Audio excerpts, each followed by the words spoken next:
ও যুবক ভাই, যদি বিদেশে থাকো, তোমার বাবাটা শীতের মধ্যে কম্বলটা ব্যবহার করেনি, খবর লইও।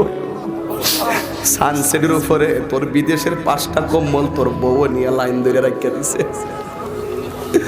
বিদেশের 5টা কম্বল সানসেটের উপরে, কিন্তু মা টিনের ঘরের ভিতরে শীতের দিন কুয়াশা পড়লে কটা ঠান্ডা হয়ে যায়। যুবক যুবক রে, তুই কারে কম্বল দিবি?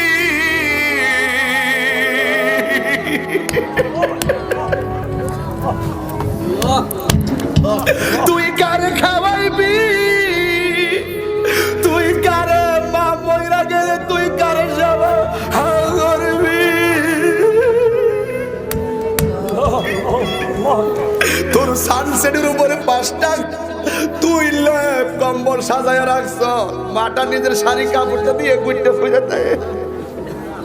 সকালবেলা মা কাজ দেয়, তুই বিল্ডিং করে সুন্দর কইরা লাগায় শুয়ে দাও। আল্লাহ সহ্য করতো না? আল্লাহ সহ্য করবে না তোর কাহিনী? এই হাজার হাজার মায়ের চোখের পানি আমাদের কাছে অভিযোগ আছে। এমনিতে কথা কই না, এমনিতে কথা কই না, কারণ মায়ের মনে কষ্ট দিয়া তুই জীবনে শান্তি পাই।